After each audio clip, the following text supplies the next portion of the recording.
Ah, it smells so nice. Hello, everyone, and thank you once again for joining us with another Priestess View show. I'm Goddess Rhonda, and of course, we have with us our beautiful Goddess Star. Hi, everyone. Merry meet. Glad to have you all here tonight with us. And look at the lovely goddess Rhonda there herself. Well, thank you, and I must tell you, I am so grooving on your nature goddess hair. I think it becomes you, and it I looks am just gorgeous. like, it is so hot. I'm like, this is the new nature, the nature look for the summer. There you go. That's what you call the hot goddess look. Exactly. Exactly. Can they see the whole look? Look at that. It's like all the There you go. colors. Atta girl. You look awesome, as always. Thank you. So, of So do you. course, before we begin, we always like to cast a circle of protection around us.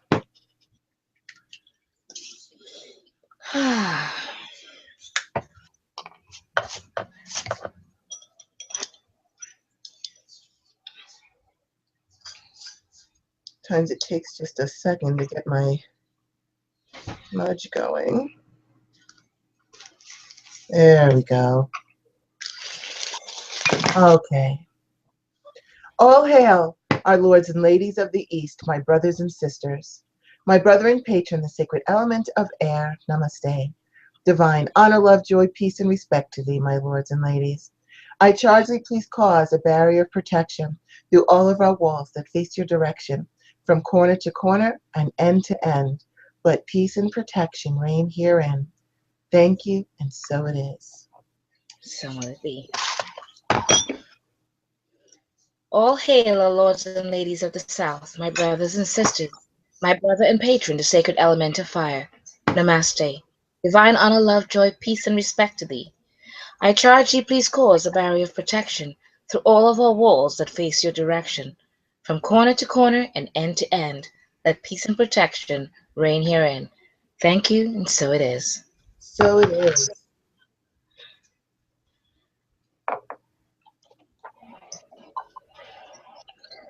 All hail, our lords and ladies of the West, my brothers and sisters, my sister and patron, the sacred element of water.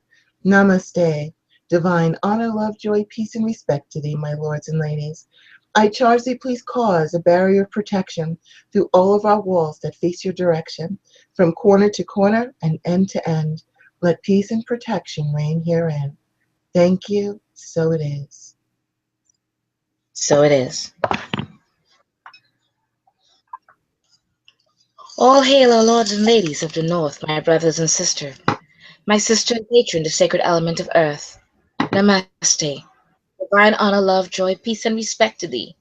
I charge thee, please cause a barrier of protection through all of our walls that face your direction. From corner to corner and end to end, let peace and protection reign herein. Thank you, and so it is. So it is.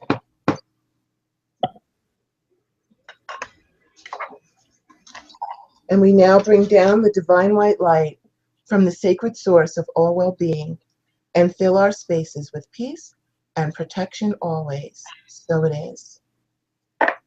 So may it be. All righty. So we are going to jump right in to why your spells don't work. And there can be a lot of reasons why spells don't work. There's actually so many reasons that we probably won't be able to cover every reason that there is, but we are going to give you a lot of good guidelines to use to help you with your spells so that you can manifest the things that you want. Although keep in mind though, sometimes our spells don't work. You know, the universe, before we start to get into doing the breakdown, I just want to give a disclaimer that, you know, the universe has the authority to override a decision. And if you're trying to do something that is not in your best interest or may harm you in some way, and the universe decides it's not best for you, your highest and best good, or it will compromise your spiritual evolution, or for whatever reason they decide, they can Yeah, go ahead and override that spell. So right. there could be a specific reason that is holding you back from, you know, doing. I know that there's things that I've wanted to do and I've cast a spell for it and it didn't work out, and it might be a while later or a few months later or so that I find out there was a good reason that didn't happen. I was so glad that it didn't work because it would have actually been a disaster. So trust that the universe knows better than you. And if it doesn't work out after you've tried every single trick in the book, then there could be a spiritual reason why it's not working for you if it's not in your highest and best good. The universal life forces can override your decisions. I just wanted to say that because I'm sure all of you, probably even you, got a star, wanted something, and then you found out it was a good thing that you didn't get it. Absolutely. There's been, there are many times that you think that you know what you want, and depending on the situation, maybe the people involved or different things like that, um, there's a reason why certain parts of it would not work. So it may not always happen either at all, or it may not happen in the way that you think it should come to be. Because a lot of times people would say, well, it didn't work the way I wanted it to. Well, it's because it's not meant to come out the way you want it to. Because again, the divine universe knows best. And usually that steps in to make sure it works out in the right way for you, or with the right person, or why didn't I get that guy that I wanted, or whatever it is. I mean, it all depends on what is it you want and the reasoning behind it, and also what kind of spell you are doing, whether it could be damaging to you or someone else. So everything depends on a lot of different things. Mm-hmm. So absolutely. Well, we have specific categories, and we're going to start off with what we feel is the most popular one, which is the money spells, Yeah. because there's so many people that are in dire straits, or they have an emergency come up and they just need the money or whatever it is. That's probably one of the number one complaints is, I don't have enough money to get done what I need to do, get my car fixed, buy a new car, get a new place to live. And so people try desperately to increase their prosperity by doing various manifestation spells. And they find that they're not working out, and they get frustrated and they're like, what's the point? And they don't understand why it's not working out. So what we're going to do is we're going to start to kind of break it down, and we're going to break it down for each category. So we're starting off with the money spells. So the first thing that we're going to talk about is when you go into a spell, when you're doing a spell, and keep in mind, when you look up a spell on the internet or you grab your spell books, and I'm sure all of us, or most of us at least, have a million different kinds of spell books that we can call upon Yeah. depending on what the situation is.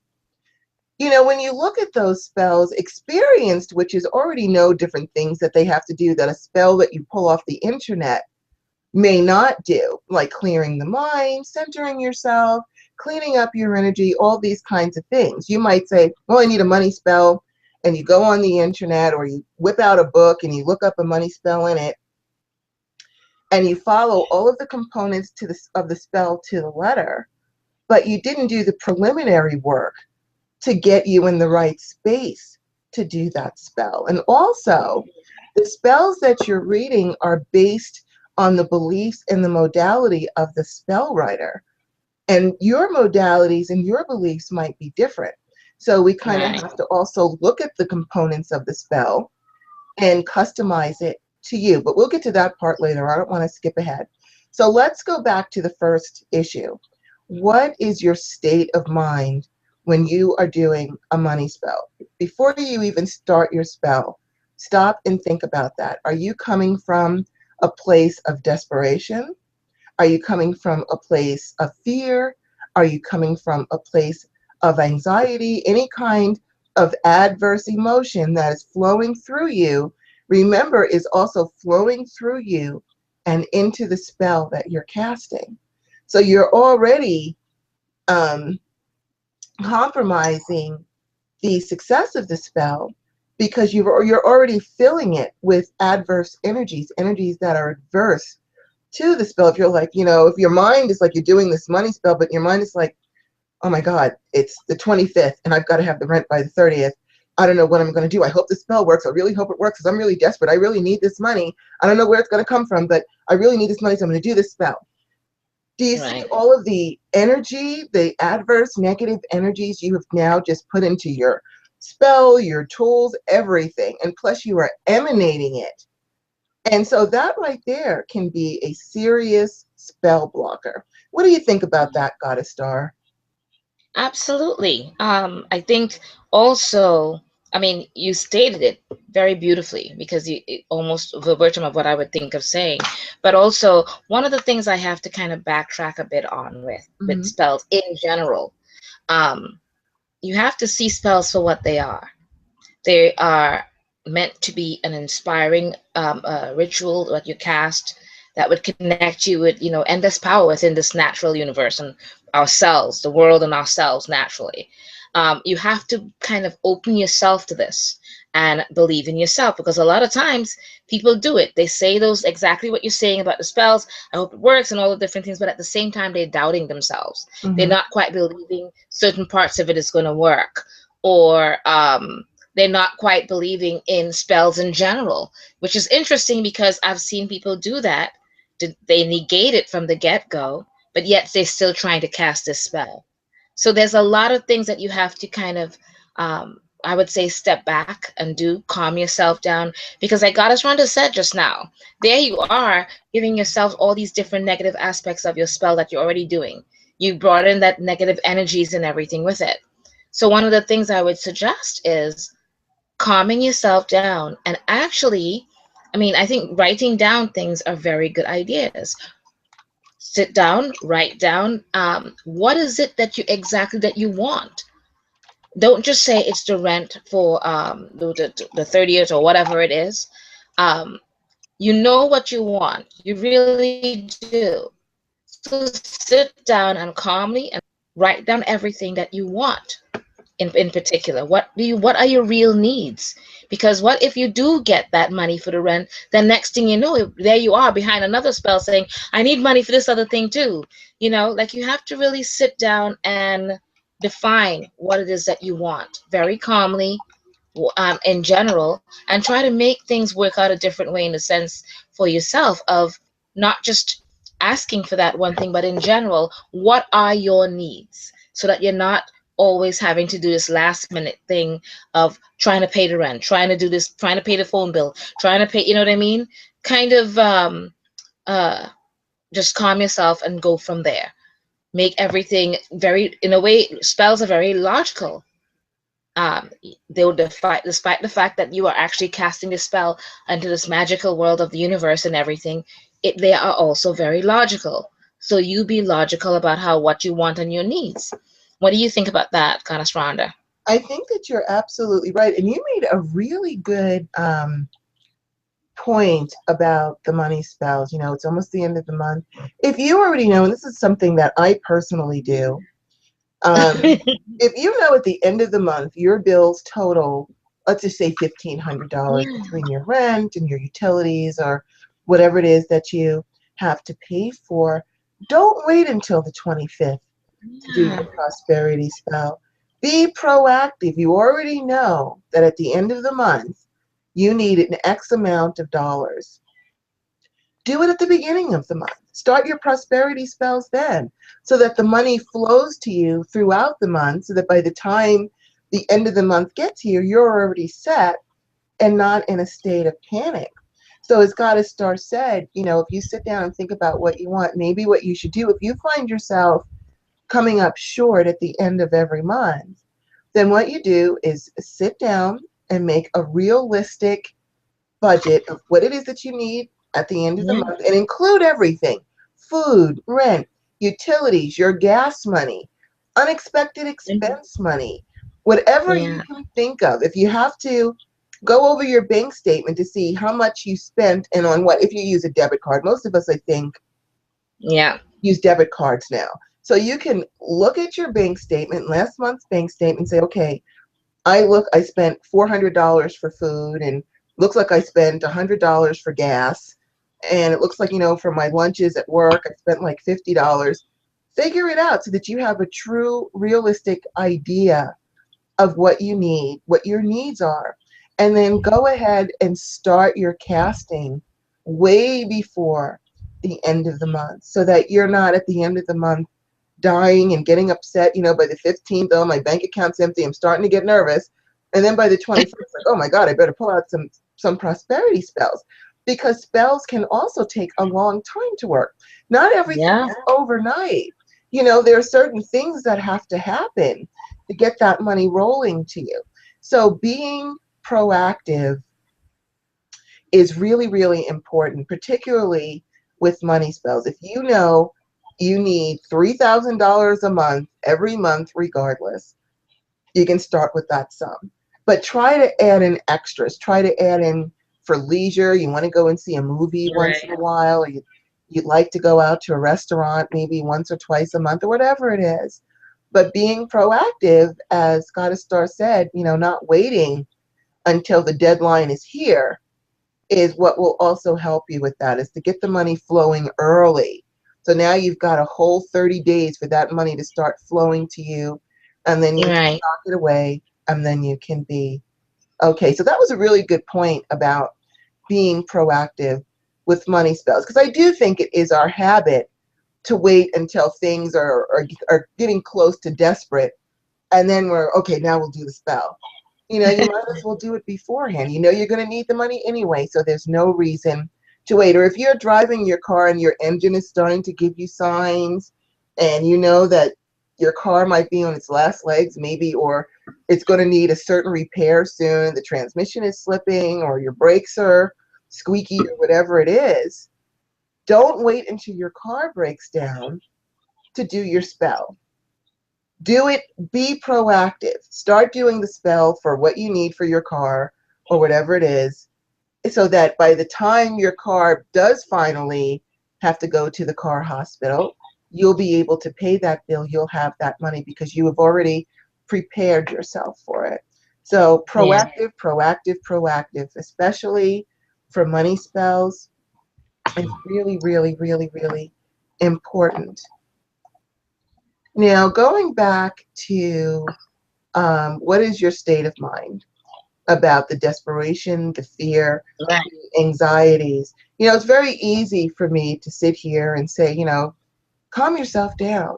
But if it's not me that's got the wolf at the door, then it's really not logical. And by the way, that expression, I just dated myself by saying the wolf is at the door. That is a really old expression. And what it means, it actually alludes to um, the Three Little Pigs story, because the wolf was at the door and wanted to destroy their home and take everything away from them. So when we say the wolf is at the door, that means, where our stability, our home life is being threatened because we've got to pay people and so forth and so on. Anyway, that's just as an aside. Now, I do have a really quick technique to help you clear that mind chatter, because there's nothing worse if you're trying to do a spell and you've got the mind chatter going at the same time. So here you are, you're trying to do your thing, you're trying to empower all your things, but then in your mind, that other voice in your mind, well, I don't know if this is going to work, and you really waited long. We only got 3 days. How are you expecting to get this money in 3 days? And you didn't do the groceries, you didn't do this, and you didn't do that, and blah blah blah blah blah. So you've got that naggy, whiny voice in your head, and you're trying to do a spell. And we need to tell that voice to shut up, basically. So I have a really quick way to do that, because remember, at least if you can get your mind to stop while you're doing, for the few minutes that it takes for you to do your spell, it will advance your spell better. So it's really very simple. All you have to do is you just put your middle fingers together like this, and you put them over your head, and then you just repeat after me. And watch my hands. I request and accept divine peace of mind from earth to sky and from sky to earth. And thank you. And you just sit there for a few seconds, and you'll find that the mind chatter will slow down so that you can at least get your spells in without the mind chatter destroying what it is that you're trying to create. What do you think about mind chatter during a spell? Don't you find that annoying, Goddess Star? It is.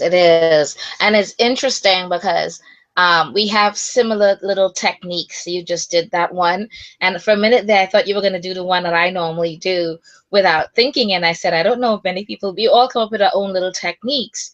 And mine actually just, I don't even know if I say anything. I kind of just do it without thinking because I've had over the years so many little stressful things happen. And I use it for the mind chatter as well as I use it for, I've had people come to ritual and they're supposed to show up with certain things, and then not only do they not, but they bring a chaos of things with them. And before I lose my cool, I kind of do this, and I circle the top of my head with my hand, and I just come down in front, and I send it out. And by the time I do the sending out part in front of me, like that, um, it just kind of feels like it goes away on its own. And I've seen myself literally do that, just kind of go. And I don't necessarily always put both hands. Most majority of time, I do it without thinking, just so fast, and I'm like, and I kind of let it all out, and I go, you know, and it just kind of goes. And I think everyone will find their own little technique that they can do. But some of these, little ones, either yours or mine or whatever works for them, I think that's great. Develop your own way of quickly getting rid of that mind chatter. And you could be, in areas like maybe on the subway or on the bus or different things. And that works not just with the mind chatter with before your spell, but, just to calm yourself in any kind of situation. So develop certain techniques to help you with certain things, and or your mind chatter one or whatever it is, and it will work for you. And actually treat it as something as, this is my personal thing, and whatever it is that you do that make it work, whether you clip your fingers or do whatever it is that you snap your fingers, whatever you decide to do, make it work for you. Develop your own technique with it and make it work for you, in the sense that the minute you do it, everything falls into place. Your mind relaxes, you're calm, and you're like, it's kind of like I've seen a few of people come to ritual and they've had a trying day, and they come to ritual and they just want to be in ritual, in that mindset. And right away, they will come and we cut them into the circle, and they kind of, whatever they do to put themselves in that headspace of ritual, and they make it work, and they're there. Front and center, I'm ready to do ritual. I'm ready to leave the world behind, the mundane. So kind of do that similar thing. Find your own little technique and do that, and let that mundane thing work itself out, or like phase itself out just for the time that you need it to be, so that you can be front and center and do what you need to do. Absolutely. Absolutely. And I put in the chat room the link to the video that shows you how I do that, so you don't have to remember how I did it. You can just watch me do it on YouTube. So now we're going to roll on to clearing the emotions, because right now we're sticking with getting you ready to do the spell. It's not just let's pull out a spell from a book and just do it. If your energy is wonky, it could be why your spells aren't working. So now that we've done something to clear up the mind chatter, now we've got the emotion that we have to deal with. We've quieted down our head, but we still might be anxious and desperate. We have no money. Again, the wolf is at the door. And so it's very difficult when you've got a real life catastrophe approaching to say, well, you just calm yourself down and get rid of those emotions. There's some real issues coming up. And if you've got that fear inside of you, then we've got to do something to counter it. You can't just wish it away. And the worst thing you can do, because people will tell you, oh, just let it go and do what you have to do. Well, that can also be confused with suppressing. When you suppress an emotion, you're not clearing yourself of the emotion. It's still in there. If anything, it's just going to get worse, because now it's in like a keg and can explode at any time. So don't Yeah. suppress the emotion. And I'm not asking you to just rip this emotion from your body and you'll never feel it again. What I'm saying is, while you are doing your spell, if we could just for the few minutes or half hour, however long it takes for you to do the spell, because each spell takes, different amounts of time, then while you're doing it, we want your energy, your emotions, we want it to be clear. And that might be something, if you have a hard time, if you can pull it down for a few minutes and then it pops right back up again, then the last thing you want to do is a long, drawn out ceremonial spell, because you're not going to be able Right. to sustain that feeling of calm. So also look at how long is this spell going to take and how long can my coping skills hold out. So if you're one of those people that's a natural worrier and you have a hard time with that, do quickie spells. Do spells that are fast. If you can just maintain it for a few minutes, just do a quick fire spell or whatever your modality is that's very, very fast, then you can sustain it. But if you're a worry wart and you're trying to do an hour-long ceremonial spell, that is not going to help you. Even though you've put in all these components and you've done all this work and you've called all these people, if your core is fear, anxiety, depression, desperation, that's going to go into your spell. What do you think about that, Goddess Star? Absolutely. I think you actually said um, some amazing points in the sense that um, because a lot of people, honestly, majority of time when you're doing a spell, you don't necessarily want to go through that long ceremonial part. You may do something. I've done simple as, some people would literally go to all the chords and they by themselves and they sing all the long parts and the different things, and I've literally said simple things like, I welcome the earth, air, fire, water, and spirit to my circle and my spell, something really simple. And you begin your spell. Whatever it is that you want to do, but do it in the sense of where I'm not rushing, I'm not anything. I just want to do this in a swifter manner because it's an expediency to it. I need to have certain things done within a timely manner.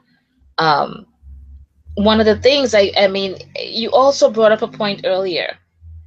You know what your bills and your budget is per month. My advice to everyone is you seriously need to not only write it down, but bear in mind that this is what my monthly bills are. If you are leaving something as simple, not simple, something as major as your rent for the last minute to be saying, as doing a spell for it, that does not suggest that you're in a right space of mind to be there already. I mean, it does not suggest that you're someone who um, uh, is set to pay their bills monthly. So it would mean that you have to first work on yourself as someone to become that person that is more responsible enough to make sure that you cover your bills monthly. Because you honestly don't want to be that person every month doing that quickie spell to get what your needs are. And you may get it each time, but what does that do to you? What does that do to your spirit? What does that do to you, your nerves, your stress, everything that you're putting on yourself like that? So you need to alleviate all of that by first and foremost learning to be more responsible about your monthly budget and what you want to do with it. How do you want this handled monthly so that you're not in that headspace every month? Because if you're doing it a few months in a row or whatever it is, you're going to be that person doing that every month. That is not a good thing to be doing. And a lot of times, or sometimes, to me, the universe wants you to learn a lesson. And you don't want to be learning that lesson when you really need it, you know? So you have to really be very wise about your spells as well. Because a lot of times people, almost to me like they have their heads in the cloud a lot of times. And they say, well, I could just do a spell really easily and get what I need. I would like you to not do it like that, not take it so slightly, because using up your energies to do a spell takes a lot out of the human body, so you have to be a bit more responsible. What do you think, Goddess Surrender? I think that's really accurate. And you also brought up something that I think is pretty brilliant, because you're saying, well, if you wait till the last minute, that actually could be your problem, is that, instead of Yep. doing the money spell, you might have to do a spell to reverse your sense Um, of procrastination. Because if you procrastinate, and I'm not saying, we all have so much to do. yes. It's hard to fit it all in the day. So you try to prioritize as best as you can. But if you find yourself habitually waiting until the last second to do something, then that's what you really need to address before you even start doing your spells, is to actually police yourself and say, okay, I know I procrastinate, but this month, it's only August 3rd. I'm going to go ahead and start my prosperity spells now, Right. so that by Right. the end of the month I have everything. Even if you do a prosperity spell once a week to just keep that money flowing to you. After a while, because you're doing it continuously every single week, then you start a stable flow of money flowing to you all the time. It might take a month or two for it to really start to kick in and start flowing to you. But don't wait to the last second, and then just discipline yourself to say, okay, every Thursday or every Friday, and I say Thursday or Friday because Thursday is Jupiter, which is wealth, and Friday is also Venus, which is wealth. I'm going to do these prosperity spells so that I'm covered for each week coming up. Don't wait until the last second. You have to know yourself. And if you recognize that you're a procrastinator, it's going to be up to you to discipline yourself so that you're not waiting until the last second. Because again, with the mechanics of the spell and the way the energies have to work, it takes time for things to fall into place to get you what you need. All right, so we've got I had one little trick for you about the emotion. So again, we're sitting here and we're telling you about clearing emotions. But again, if you're right now, today, in that state of desperation and you need to make this money spell work and you are so caught up in that emotion that you just can't quite get rid of it, I have a countering trick that you can do. Because, a lot of the spells will tell you, when you cast the spell for the money spell, you've got to feel like you have it. You've got to just know that it's yours, and so on and so on. But if deep down inside you're not feeling that because you're desperate, a way to help you get to that feeling while you're doing that spell is to think back to a time when you felt flush, like when you felt like you had all this money. It doesn't mean that you had a lot of money, but maybe it was when you got your first job and you got your first paycheck and they handed you that check and you're just like, wow, I just earned all this money. I have all this money. Remember that time, because when you remember that, that feeling can come back up into you, that feeling of being flush. Or it might just be, back in the olden days, my first job was at Estee Lauder. I was flaming lipsticks and I only worked part-time. I didn't make a whole heck of a lot of money.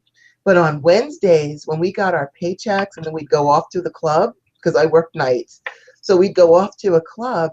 Even I had, like $20 or $30 to spend at the club. I felt like I was rich. I had this money, I had money to put in the gas. I could buy a couple of drinks. I was in a good mood because I just got paid. If you can remember that and remember what that felt like, even though I only had maybe $30 in my purse left over, I was so happy to be out there enjoying myself and using it. It's like, wow, I've got money for gas in the car, or I could go pick up something from layaway. Maybe you put a TV on layaway. You had the last $20 to get it. And that Mhm. feeling of, wow, I'm rich, I have money, or I feel good about my money situation. Even if it only lasts for a day, just remember a time, any time, that you felt like, wow, I've got this money. And when you remember that, let that old emotion of having that money flood through you and then do your spell.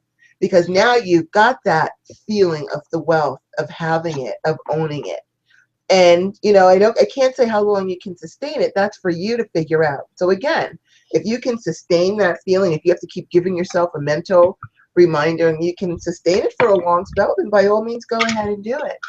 But if Yeah. I can only sustain this for 10 minutes, then plan your spell out to only last long enough as your coping skills will allow. But by remembering those old times, even if it was just one time in your life, maybe you did a scratcher and won 50 bucks, like, wow, I won 50 bucks. Wow, extra money. That happiness, that gratitude flooded through you. So incorporate memories to help you get that emotion that you need to put into the spell that you're working on. And it will Right. counter out those adverse negative emotions that might be, just to put it plainly, it could be jacking up your spells. What do you think about that, Goddess Star, about trying to use memories, or if you have any other tricks they can use to help them, at least, if not get rid of, at least counter that desperate feeling?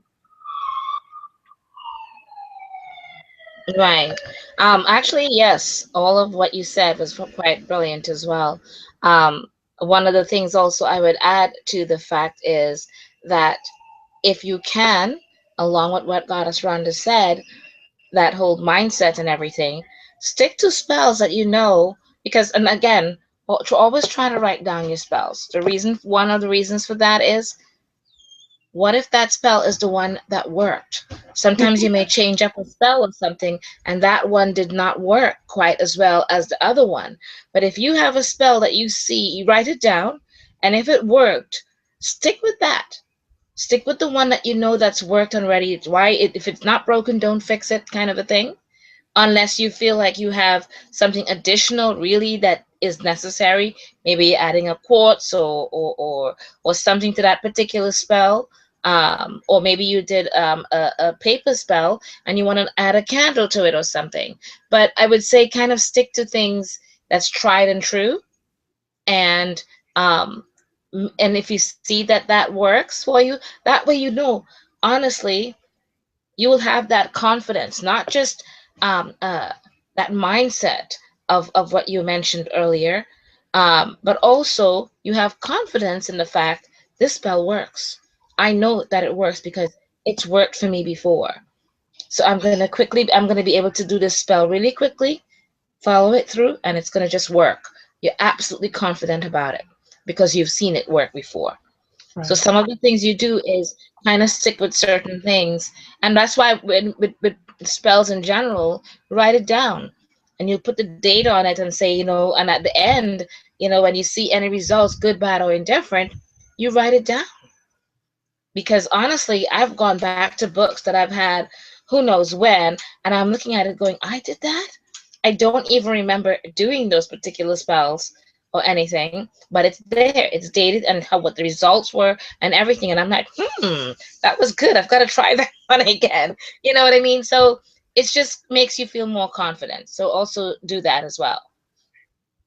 And just to acknowledge everyone in our chat room, hello everybody. It's so nice that you've joined us. We've got Yeah, some yeah. comments in here. We have a comment from Lolan who says, my Yeah, I understanding saw that. I was going is to mention that. Go ahead. Go most ahead, do spells that. cast by Wiccans are protective in nature to prevent harm to oneself and others. And we also have Goddess Tamara who says, this is true. I did a spell. It took about 2 weeks to begin seeing results. I guess her car was in the hospital. So I wanted to, oh, and Lolan makes a really good point at the bottom. He says, I think people with attention or time issues should consider using not magic to store the energy or spell for later release. I think that's a great idea, Lolan. Thank you so much That will for work. Yeah, I saw that. contributing that. I thought that was a very good idea. Thank you, Lolan. That was a good suggestion. That's a really good suggestion. Thank you so much for that. And Okay, so now, because we don't always remember everything, we're trying to because we are doing everything off the top of our heads. So it's what we've seen worked and things like that. So yeah, it's great to have people like you that will remind us about other things that we can do, like the not magic. So thank you. yes, thank you so much, because we can't remember everything. We don't know everything. And Yeah, one of the reasons we set up the chat room was to share and engage. So we welcome any contributions because we can learn from that too. You can teach absolutely. us. So please, whatever thoughts, ideas, contributions that you have, by all means, write it down, send it to us, put it in the chat room so everyone can see it, because we can't think of everything. We can't know everything. And there's just so many things. We could sit here for the next 20 years and never be finished. So whatever, if you have something Yeah. that you have an experience with that's worked for you, please go ahead and put it in our chat room or post it in our Group. Priestess Yeah. You group. So And that, also, one of the suggestions that I think is great. The group is there for us and for you to be able to utilize whatever spells we have and you have that you've seen has worked.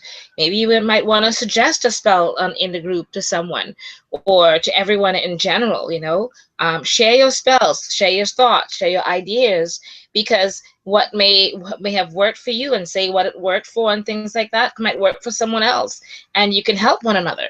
Because again, um, it may or may not help. Again, we're all here for one another. right. So I think that helps. Yes, it does. And it also sets up a circle of empowerment Yeah. that we can all share in, because that's, Goddess Star and I are here. We're trying to empower you as much as we possibly can. So any contributions you make to that, we are grateful to you for doing that, because it helps us and it helps everybody. So thank you for sharing about the knot magic. So the next thing we have is if you have an emotional or mental block. Now, when I say an emotional or a mental block to prosperity, you're going to find, and we've mentioned this in other shows, a lot of metaphysicians, they may not have a lot of money because we just don't think in those terms about prospering in a material way. Or some of us, we're so giving that we're like, well, if I have money, then maybe that's taking away from someone else that needs it more than me. So Mhm. if you've got some kind, or maybe, maybe you really do want money, maybe you're ready to roll, you want to do it, but let's just say you grew up very poor and you developed a poverty mentality that makes it hard for you to break out, because we need to embrace the wealth. And if your core is about loss and scarcity, that could be harmful to your spell. And it might be so deeply rooted in you that no matter what you try, you just can't seem to shake it. That is when we ask for one of our brother or sister witches to help us out. If I have an emotional or mental block to prosperity, so I know it's going to screw up my spell, then what I'll do is I will call Goddess Star and say, Goddess Star, do me a favor. I'm just too emotionally screwed up right now. Would you please do a prosperity spell for me, and I'll do one for you? I'll trade, Right. because she can do the spell for me because she's objective and she wants me to have this money to get what I need. I can do a spell for her because I'm objective and I want her to have whatever it is that she needs. So it's not me trying to do it for myself and I've got my own blockages where I'm fighting myself, where I'm thinking maybe I don't really deserve this money or whatever it is. Let someone else do it for you. Get one of your friends in your coven or your circle of witch friends and say, hey, let's trade spells. I need money. Maybe you need a new job or whatever it is. Let's do a trade. Don't hesitate to ask one of your brothers or sisters to help you, or do a group spell with you to add their energies to it. You don't have to try to do this alone. You can get someone who's objective and who truly wants the best for you to come and try to help you out. What do you think about that, Goddess Star, trading spells and doing it for each other? That actually was really well said, because I thought about it in the sense of some things you and I have discussed at different times. And one of the things are we are so giving to others that if someone says they need a spell done for a certain thing, yes, they're paying us, but we are so giving in the sense of we want it so much for them that we put all our energies into it. Mm-hmm. When it comes to us, we have this thing of rushing and not quite, well, like we're not giving it the same kind of attention to detail and attention to what it is then our needs are the way we are doing it for someone else. It's Right. an interesting phenomena with us, but it is something that I think that we do unconsciously. So having someone else do it for you can be one of the wisest moves that you've done. sometimes I think that works better, in the sense of like, it's the same as when you may teach someone to do a particular spell, and they're quite capable of doing it, but somehow they prefer you doing it, because to them they see the results better, because you give so much of yourself towards that spell and the outcome, that they see more fruition, they see more end result to it, faster, maybe better and smoother transition. Everything about it seems to work out best for the individuals. So that is a brilliant idea of sharing back and forth, or trading, in one form or another, to do that spell. And that brings up another point, that we have mentioned before.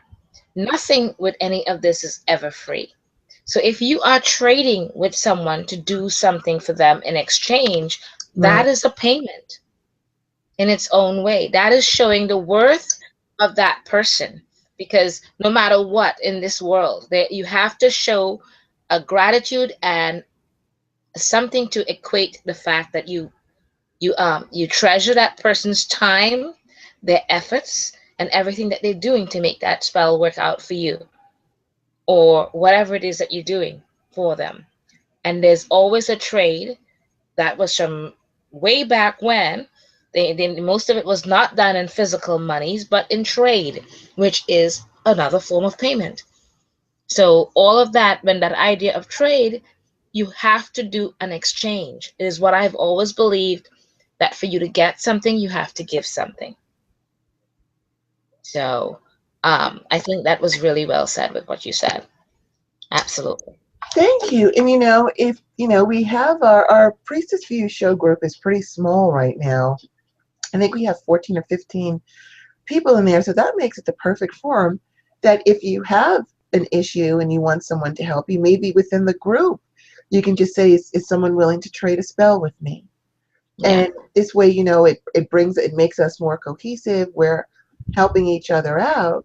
But if you have an issue, put it in the group and do a trade, because it really can work when someone else does it for you. I don't have your fears and anxiety.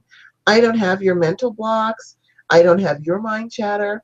All I have is good intentions towards you. So it's easier for me to facilitate that energy because I don't have that. And the same way with my own issues, you wouldn't have my issues hindering you.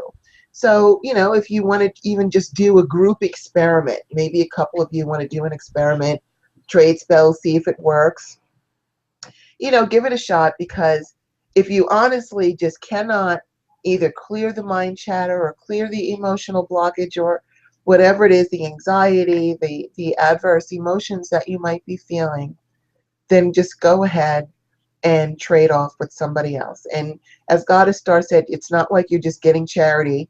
You are doing an exchange of energy. It's not money, but it is still, A payment. It's a trade. Yeah. it's a fair trade. It's a fair trade. And witches have traded and bartered for since the beginning of time. So Yeah. there's no problem with that, as well. Yeah. All right. So now we have addressed your mental blockages, the emotional blockages. So now we're going to move on to the energy blockages, because it's not just about, clearing the mind, clearing the emotions. We also have an energetic body that is compromised, especially when we are in heightened states of anxiety or fear or whatever it is. What happens is when you're in that survival mode, the adrenaline starts pumping. And with the adrenaline comes cortisol. And it's the cortisol that is very, very dangerous to you, because it can cause heart problems. It can cause a lot of issues that are not good. And it also, though, it compromises your energetic body, the body that feeds you energetically. So you can be walking around, your energy vortexes, the chakras, if they're compromised, because again, they're energy vortexes, we use this energy, you need to go ahead and shore those up first. And it's very simple to do that. I've got the colors of the chakras if you don't know them, and I will post them in the chat room, or you can just Google. You know, Google is our friend. We've said it before. Google the colors of the chakras, but I'll just run them off for you quickly. And then what you can do as an experiment, those of you who are watching, you can see how this works for you by pressing the colors in to see if it makes you feel better. So I'm just going to do it with you, and we're just going to take a few seconds to do it. Now, the crown chakra, typically they'll say it's either white or lavender, but it's actually depends on the person. It could be gold, it could be silver, but if you don't know what your crown chakra color is, the natural color of it, you can use either white or lavender, whichever one you works, whichever one feels better for you. So we'll do both, and then you can figure out which one made you feel better. We're just going to take a few seconds to do this. So just go ahead and put your hands on the top of your head. And I want you to imagine, first we'll start off with white light, that there is white light flowing into your crown chakra. And just think cleansing, healing, purifying, charging with divine white light. And now let's switch off to lavender and see which one works best for you.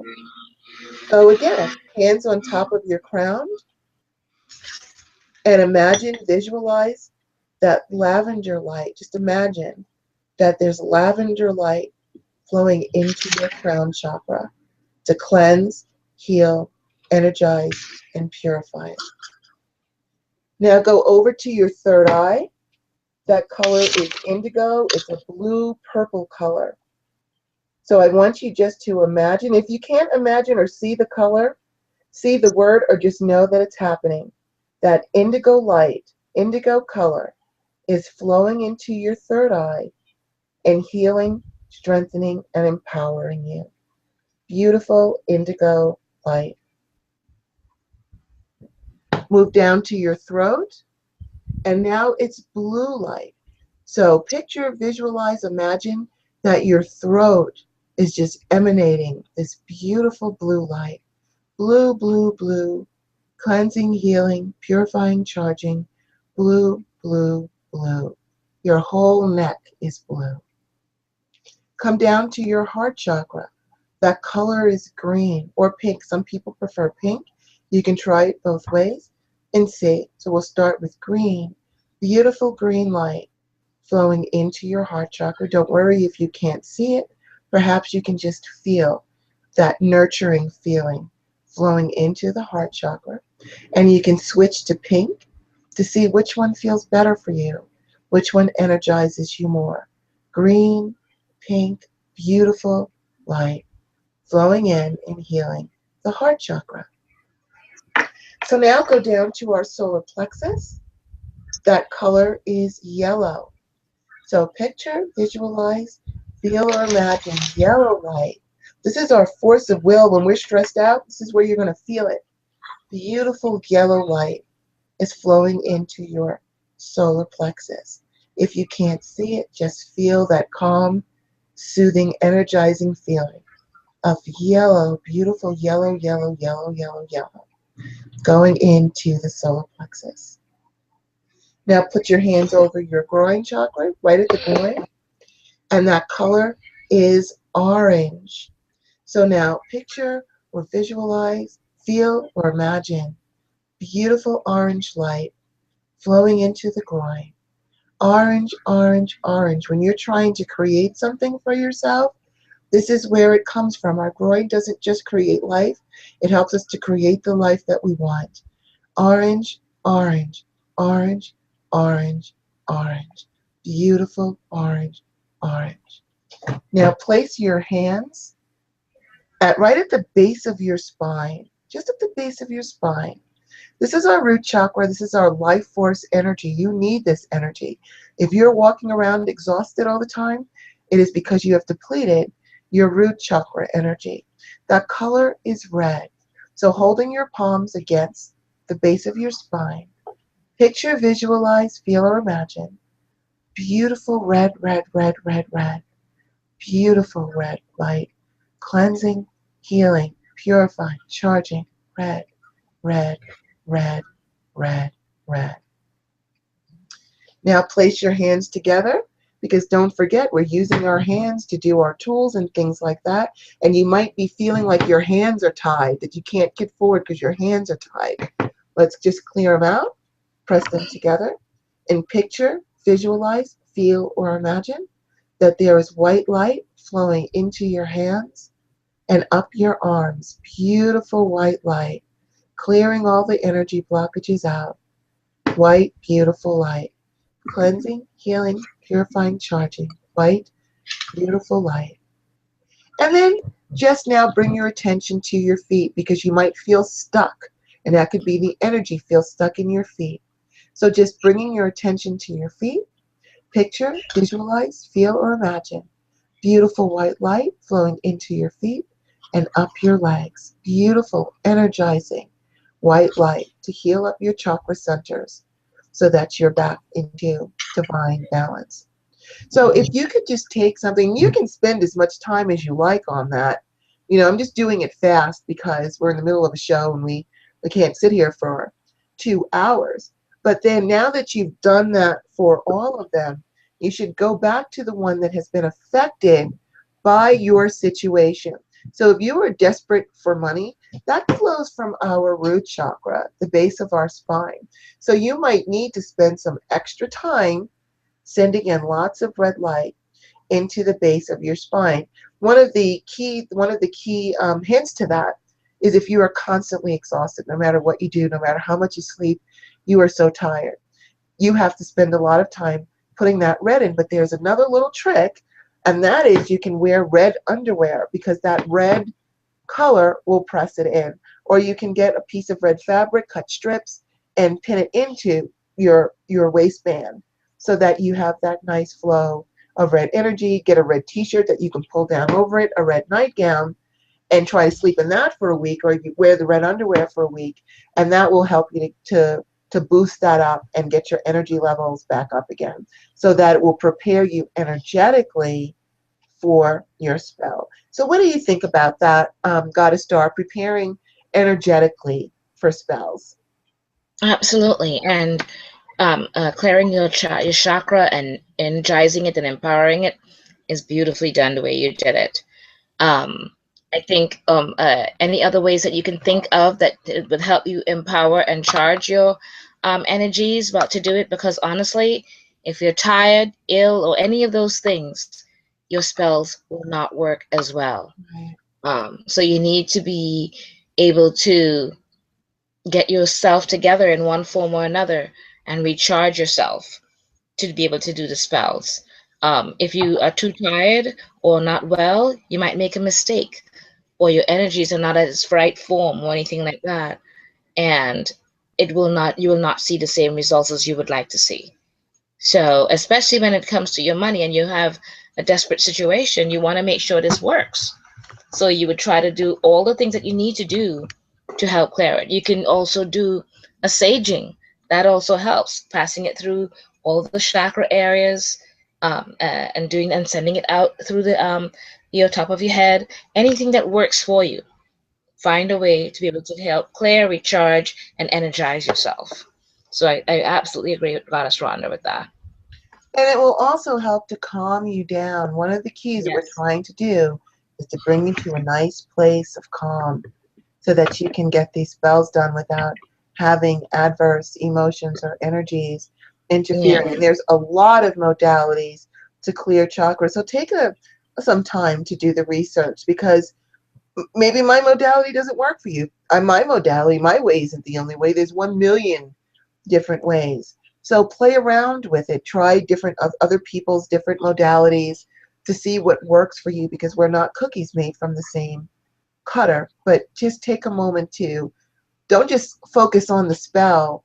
Focus a lot on the preliminaries, on the things that you need to do to get that spell working. So go ahead, learn about energy work, learn about the chakra systems, understand your own, and try different techniques, because there are a lot of different techniques to get them under control and healthy, so that you've got a nice energetic balance that you're starting off with Absolutely.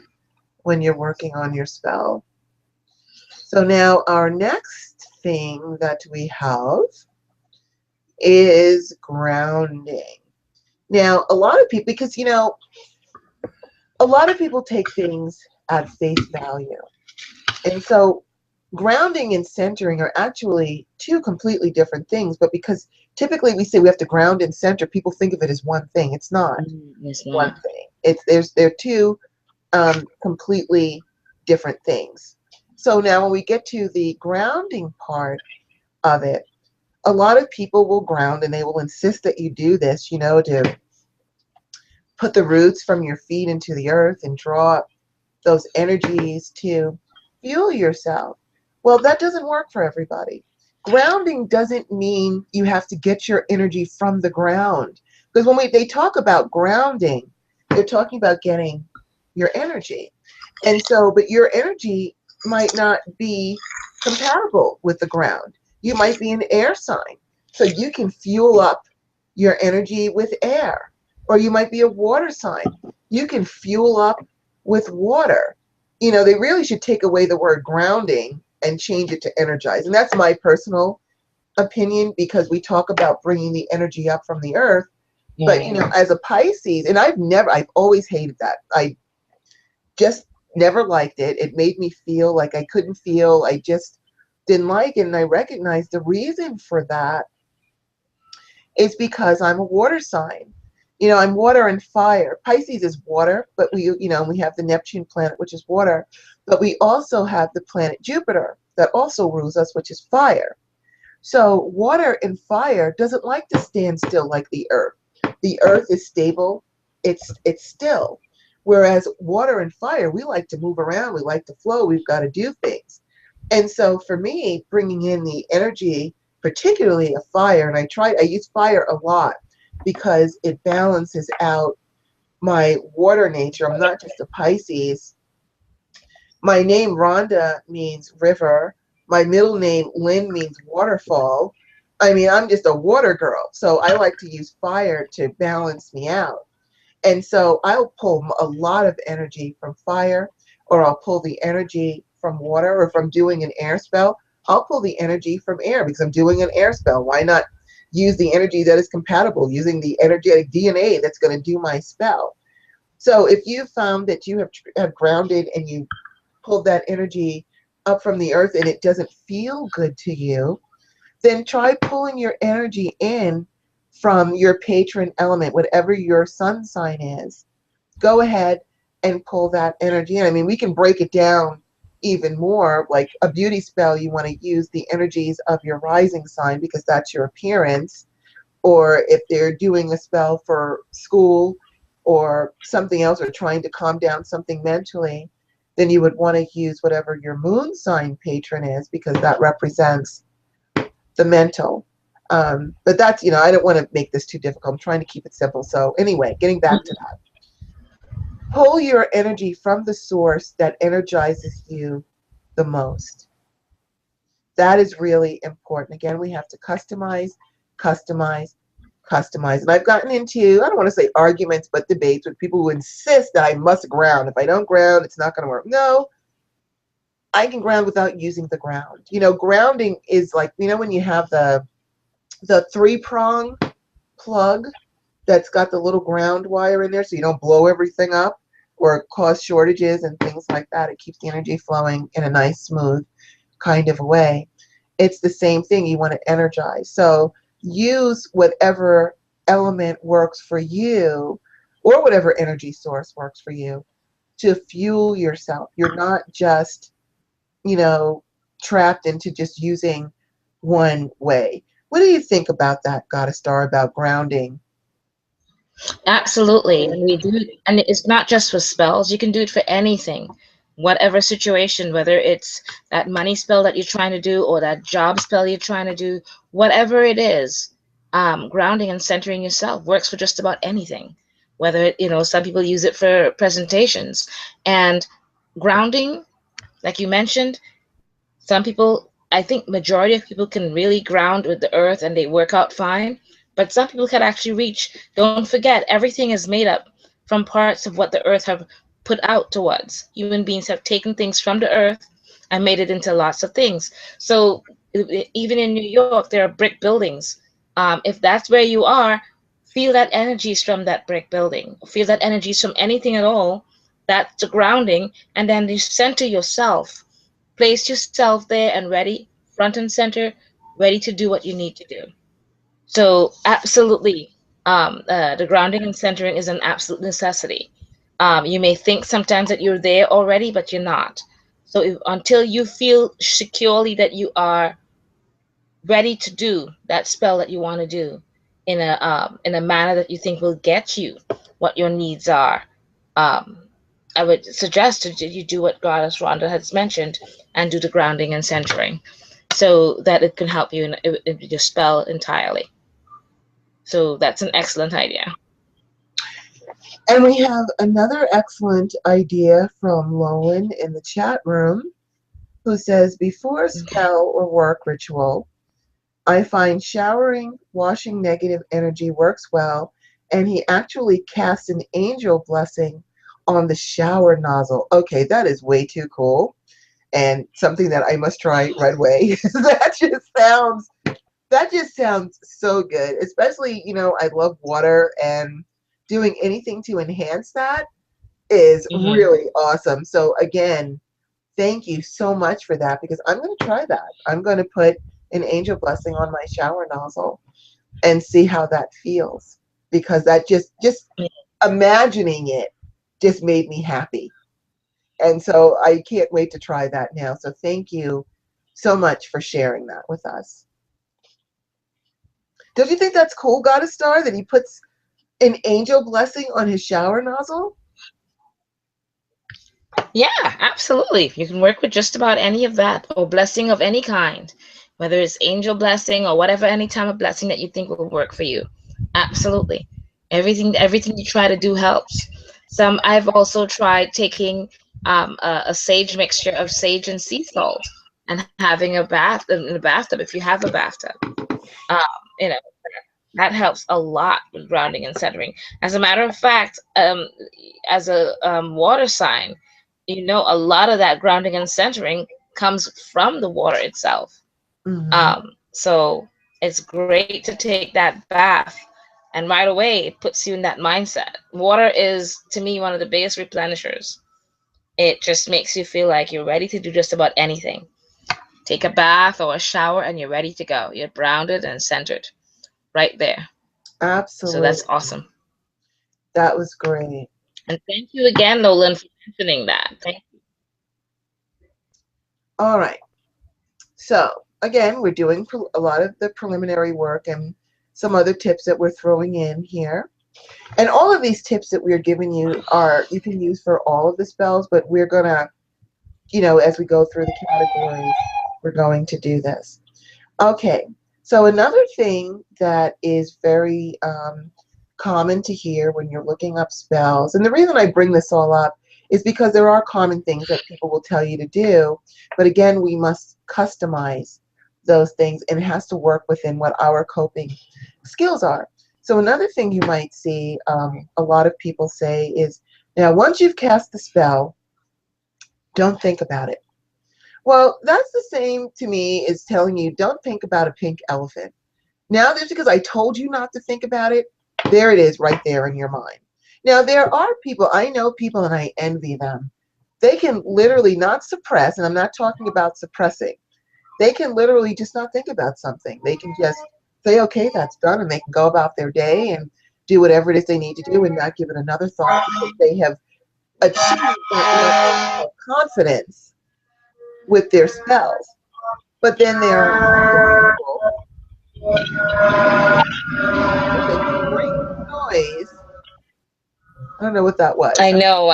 There's a fire truck that Oh, went is by. that a Yes, fire truck? it's a fire truck that went by. Yes. So here, we'll take a minute and we will send energy to help whoever stuff is on fire, or whatever it is that's wrong with them. We send that energy out to fix that for them if it is good for them and in their highest and best good. But anyway, getting back. Okay, so we're talking about don't think about the spell. Now, if you're a worrier and you already know that it's going to be absolutely impossible for you not to wonder, is the spell working? I wonder if it's working. You're looking at your 7-day candles, and I wonder if it's working, what's going on. I don't know. I don't see anything yet. Then what you can do, if you can't stop yourself from thinking and worrying about it, then at least counter what you're thinking with a positive affirmation for it. So let's just say you cast a spell for your money spell, because you need it by the end of the month, and the end of the month is fast approaching. If you find yourself saying, I wonder if that money spell is working, I don't know if it's working, follow it up with the counterbalance affirmation of, you know what, even though I'm worried about this, I know the divine is going to take care of me. I know they're going to see to it that I have whatever I need, and I'm so grateful for that. And smile. Smile, because when you smile, you flood yourself with feel-good emotions, feel-good feelings. Just take a moment even now. Just take a second, think of something funny, and smile. And when you smile for a minute, you can probably feel your energy just lift up. So I'm not going to tell you, don't think about your spell. And if you can do that and not think about it, right on. But if you can't, your mind wanders, that's okay.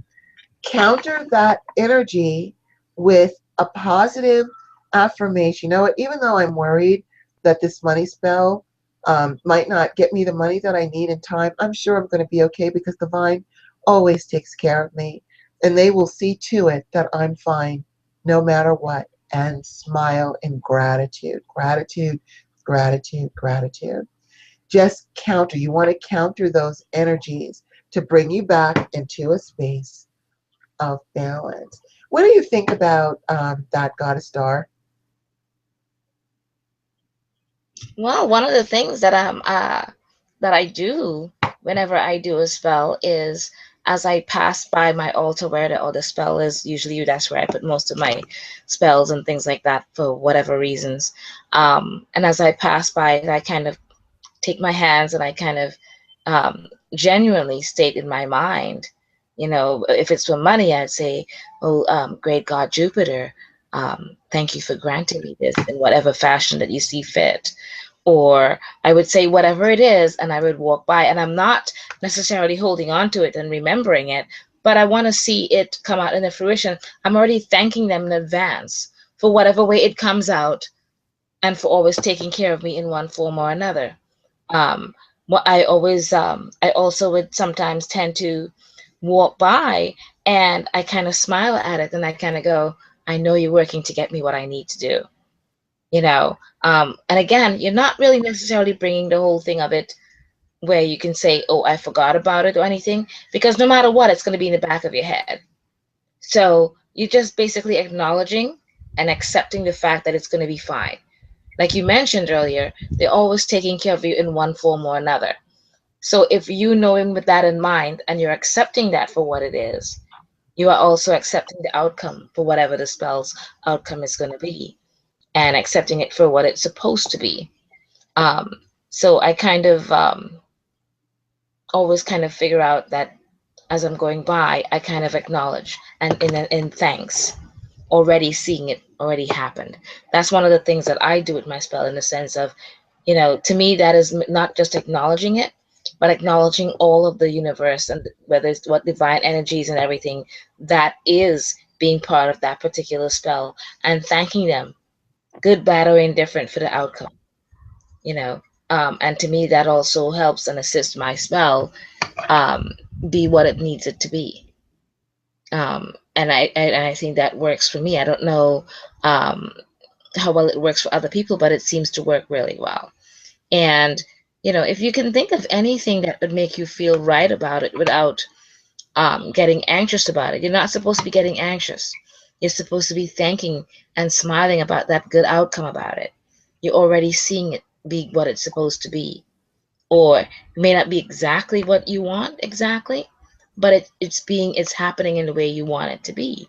I mean, I remember with certain things that you yourself were trying to do, you kind of said, don't worry, I know the universe will take care of me in whatever way it is, and it worked out, you know. So I think just acknowledging and saying, I know this is going to happen, you're confident of that, in the sense of the way that it'll work out for the betterment of you. So I think that helps as well. Absolutely, Goddess Star. And Lolan has a good question. It says, this begs the question, do certain spells need to be fed with intent every day to remain strong, or should it be recast and repeated over and over again? Well, you know what? That would depend on the spell that you're doing. Now, there are some spells, for example, in Hinduism, when you're doing a spell for something, you do a mantra for 40 days. For 40 days, you chant at least 100 times a specific mantra with your mala. And as you're saying, a mala are they're prayer beads. I don't have one around me right now, but they're basically a strand of beads, a necklace that has 108 beads on it.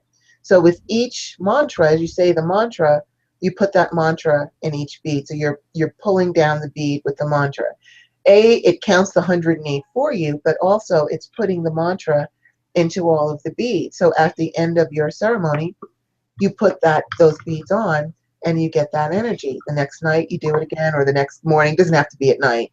Whenever it is that you're doing this, although they do like you to do it on particular days depending on what it is that you want. And you chant literally every day for 40 days, which only takes, if you're only doing one mantra, it literally only takes 2 or 3 minutes to chant it 108 times. Or there are other spells that will require you to do an affirmation or the actual word casting. You might have to do it for 7 days. It all depends on what that spell is. So there are other lines of thinking that says, oh, you should only do it the one day because if you do it every day, you're pulling the energy back. I do not subscribe to that theory. I don't subscribe to any theory that tells me what I can or cannot do because everybody is different. So if you feel, if your instinct tells you, you know what, it only says I have to chant this one day, but my soul tells me I need to chant this every day until it happens, chant it every day until it happens. You have to do what your coping skills and what makes you feel comfortable, because it's your comfort level that's going to determine the outcome of this spell. So if you just said it the one day and then every day you're wondering, should I say it again? Should I say it again? You're already kind of ruining it. You're not, you can enhance your spell if you just go ahead and say it. And because I've done a lot of Hindu spells with the 40 days, I have no problem with saying a chant or an affirmation or whatever it is, whatever your invocation is. Do it every day until you get what you need. It all depends on you and what your belief systems are, and also what kind of spell that you're doing. How would you answer that, Goddess Star? Absolutely, the same way that you just did, because I kind of said that earlier with, to me, I acknowledge it each time. Depending on the spell, sometimes I've actually acknowledged it with a kiss and a send off that I know this is going to work the way I need it to be. I've acknowledged it with a kiss. I've acknowledged it with a thank you. I've acknowledged it with many things about, I know this is going to be what it needs it to be because then so it is. So it's going to be. So may it be. And so mote it be. I have said, so I do not acknowledge or subscribe to people saying just always forget about it and move on. And again, I treat every spell intuitively. I do not, if I'm doing the spell, that spell I customize to me. So what one spell might work for you and your choice of forget about it and walk away, that's your choice. And Mhm. it's not wrong or right. That is right, is right for you. What's right for me, and I don't listen to anyone telling me, oh, you should have done whatever it is, because I see the outcome of my spell. So I know it worked for me with my way of doing it. And that may not work for everyone, but it certainly works for me. So I go with what intuitively that tells me whatever it is. That's what I work with. And I think you should use your intuition with that. I mean, that's who we are as witches. Part of what we do innately is to listen to ourselves, Mhm. listen to the divine in whatever way they're giving us the answers. So if we then turn around, we're doing a spell, and we're not acknowledging that, we're not be accepting those other parts to it, then we're hurting ourselves or harming whatever it is that we're trying to do. So listen to what you're hearing, and if that's the way you feel, then do it. No one can tell you that you can or cannot do that. So I think that you should do what's best for you. Absolutely. Absolutely, you should. And okay, so now we've got you all cleaned up. We've got you mentally ready. Your chakras are in good shape. Now we need to talk about actually customizing your spell. So one of the ways that you can do that is to face the direction from whence the blessings that you want flow. So if you are doing a money spell, and notice I said a money spell, not a career spell. There's different directions that you want to use for that. If you're doing a money spell, then facing the north, which represents the earth in Western culture, I should say. If the earth is represented by a different direction in your culture or your modality, by all means, go with your culture, your modality.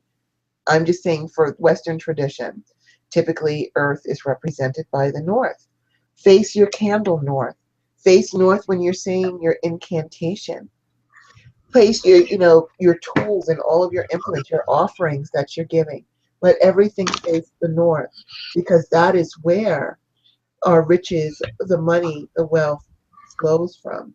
So just by facing the north, you're already in the flow of the energy from where that wealth is coming from. You want to be in that flow, and you're also honoring the deities that come from the north, the wealth goddesses, Lakshmi, Freya, um, Ishtar, Venus. All of them are represented by the earth, and the earth is represented again in Western culture by the north.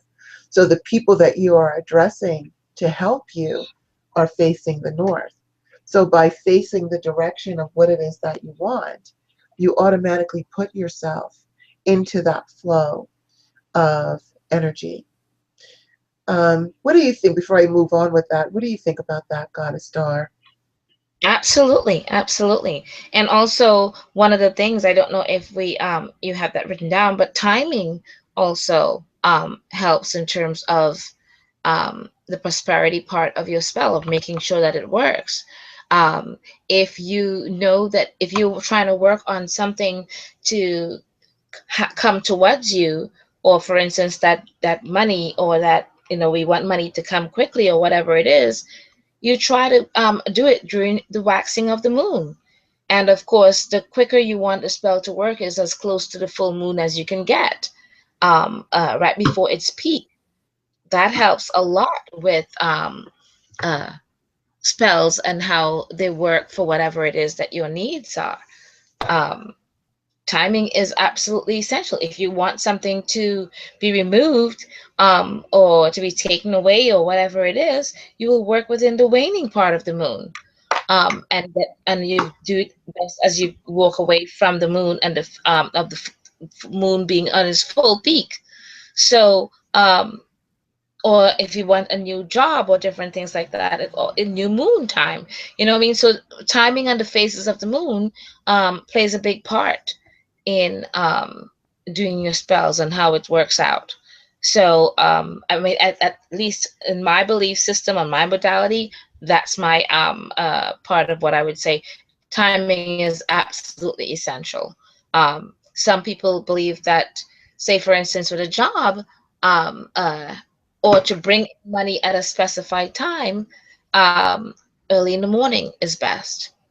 So it all depends on what your mindset or what your beliefs are for particular things, for timing parts of the day. Um, in the Western world, or rather in the Eastern world, they use, for instance, red, the color of red for money, whereas in the Western world, we use green for money. So colors, timing, all of that plays a very big part of making the success of your money spell work for you. So I would work within the sense of that, of finding that time best for you, and the timing of the phase of the moon and the colors, whatever you're using, whether it's a candle spell or whatever it is. Absolutely, I think all of that works to help make it as best as possible and more powerful for you and your outcome. What do you think, Artist Rhonda? Well, first I want to say thank you so much for bringing up the waning moon.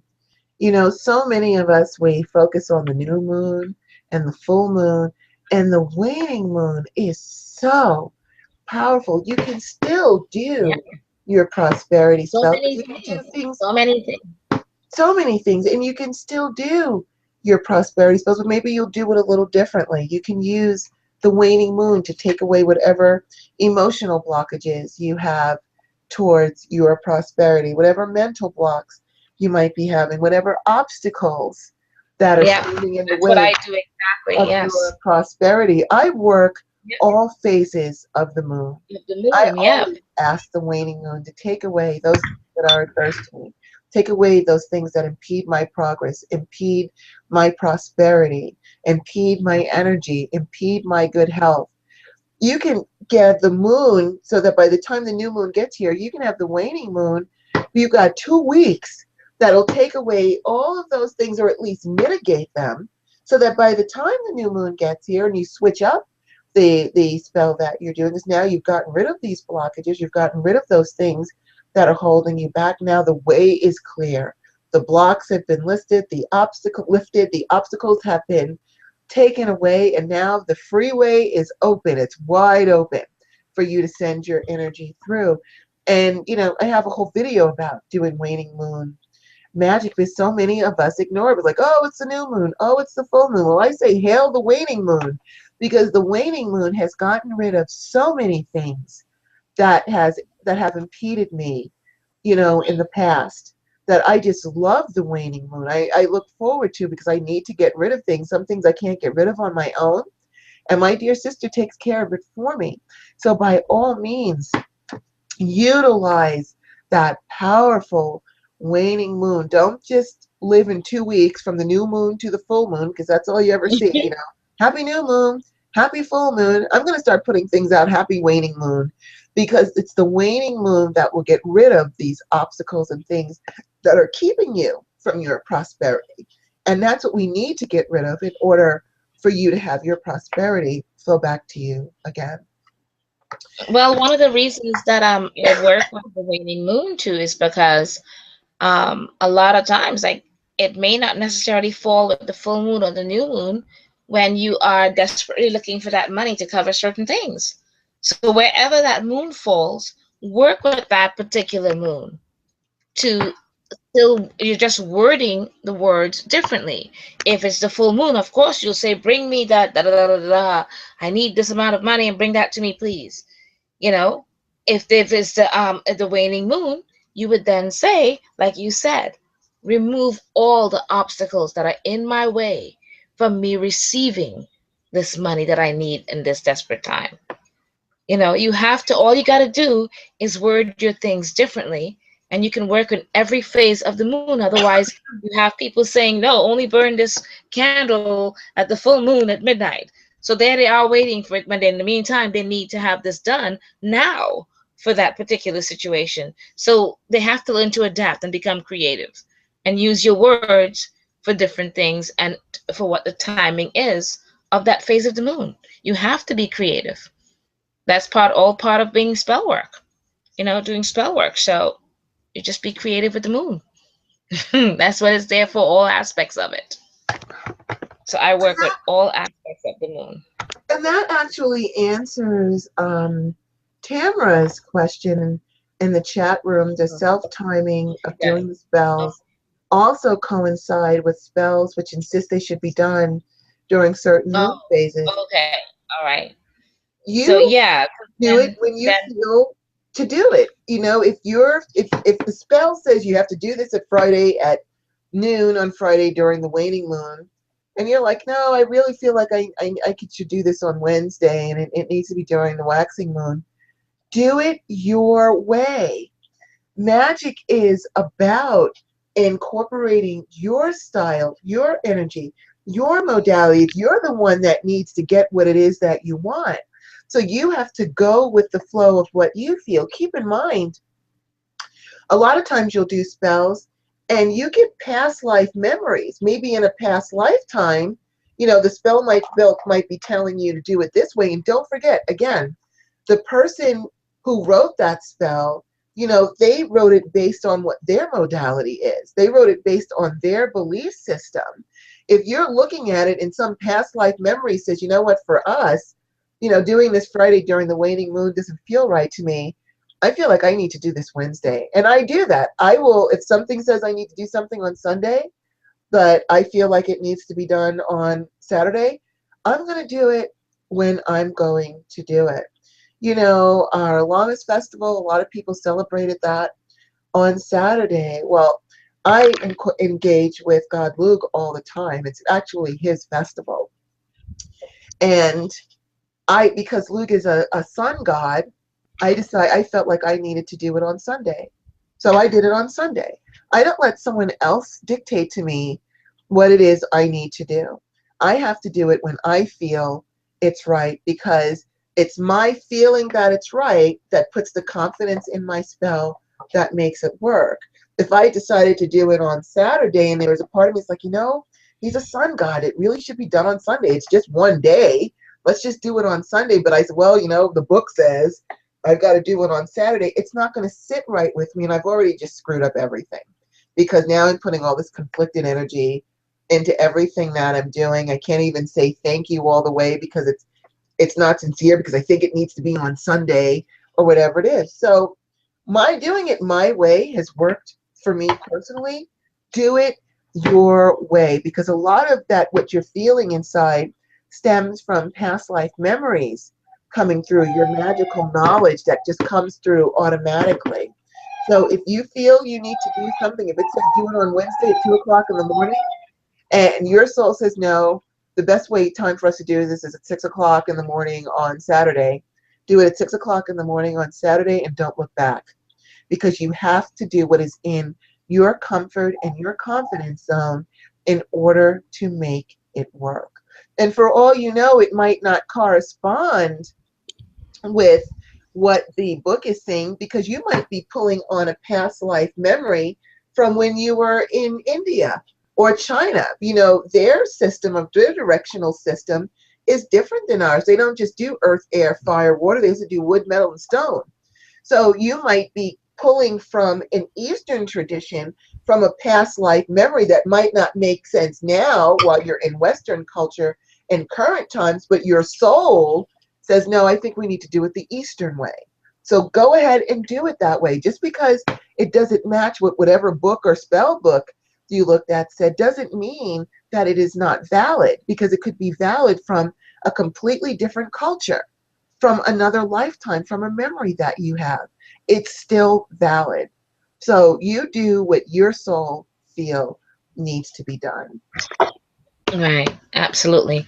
Because also, when we do spells for someone and we send it out to them, we send them with the normal things based on whatever it is, whether it's to bring money or whether, when we say it's best done as close to the full moon as possible because it's more powerful. But if they need to do it now and the full moon is way off, then sometimes they call or they would ask, and I would say, do it, but just change the words around, saying what you want to either remove or whatever it is, and that's all part of spell customizing. So whatever spell that you see that's written in the book and everything, majority of times you've changed it in some way before you're done. You worded something slightly different because not all the words um, uh, vibe with you, because sometimes not all the words are what you choose to hear or choose to work with, and so you change it up a bit, and that's to me called customizing, and what I call claiming, because to me every spell is generic and then you have to claim it by putting your name on it, putting your side take on it, maybe your wordings you kind of slightly change around. That's called to me claiming. You now claimed it, you own it. That's your spell for you because you changed it slightly for you. So and that's what you would do for you, because you want to adapt it as much as possible to what would your words really be. When you say that person's words, does it fall right or feel right on you as you're saying it? If it does, more power to you.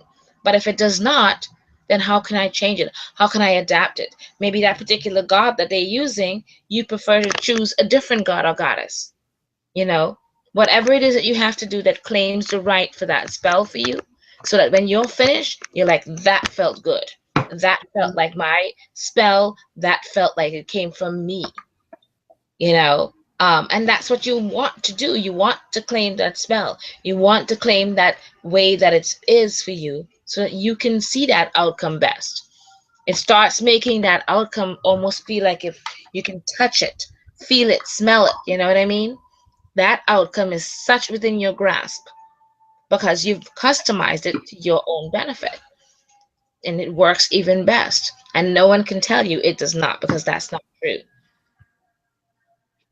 You yourself will start to see the results, and that's all that matters. You yourself, no one else. What do you think, Artist Rhonda? I agree with you. And there's another also line of thinking, and I'm not saying that anybody is right or wrong. I'm just giving you different ideas as well. Um, is that some people think that, well, if you wait until the full moon, it's too late because now that energy is here and we want to use the full moon as a harvest time, not to start doing something. So, or you wait until a certain day, there's, and especially within Hinduism, there's a lot of auspicious days to do things, but you're not supposed to wait until that day, because if you wait until that day, it's too late for that energy. So let's just say that, because I do a lot of planetary stuff. So let's just say that, I'm just going to make something up for now, that I know that on September 6th, the sun is going to trine Jupiter, and I can really have my career take off on that day. Well, we're only in August, so I would start working on that now, so that by the time the sun trine Jupiter got here, my energy's out there. Everything is done now. All they have to do is give it to me and grant it to me, because that is when you're supposed to capitalize on it. That's not when you're supposed to start it. Now, of course, I'm not saying that that's the right way, or no way to me is the right way or the wrong way. Everything is up to you to validate that. And also, I just wanted to throw something in because I was thinking of something. It just popped in my head, Goddess Star, as you were talking. You know what, spell books? I think it's really important to, if you're going to buy a spell book, take a second to either look up the author of the book, maybe look at their picture, if you can find it, or look at their name and see if looking at their picture, if their energy resonates with you. Because again, spell writers use spells that have worked for them based on their modality and their energy. If you look at a spell book and then you look at the picture of the author and you're like, oh, I don't like this person's energy, then their spells may not resonate with you either. You want to use the spells of someone who has compatible energy to yours that you resonate with. Because if you resonate with that person, you have more confidence in the spell. The spell will feel good because you think on the same page all the time. So don't just blindly buy a spell book or buy a spell book based on, what the title of it is. I don't care how great the title of it is. Take a second, and especially because many of us witches are empaths, so we have the ability to feel the energy of other people. Go ahead, take a second, look at that picture, look at the name, see if how their energy feels to you. If it feels good, you feel like, wow, this person's energy is awesome, grab that book because you're going to resonate with the work that's in it. If you're looking at the name or the picture, it's like, I don't know about this. It doesn't feel good to me. Don't buy that spell book. There's nothing worse than having useless spell books that Mhm. it just doesn't work because you just don't resonate with that person. What do you think about that, Goddess Star?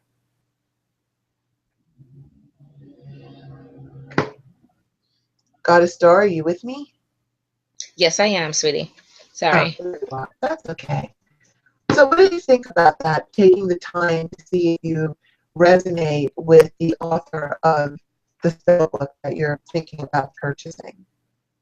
That's a good idea, because some of them, um, actually, a lot of times, that's what I do. I tend to go searching for the person's name, and if I don't know them already, um, to see what other books they've written, what other things they've done, what their traditions are, if it vibes with mine. And sometimes, honestly, even the traditions really does not matter. It's just a matter of what do you feel about what you see in that book?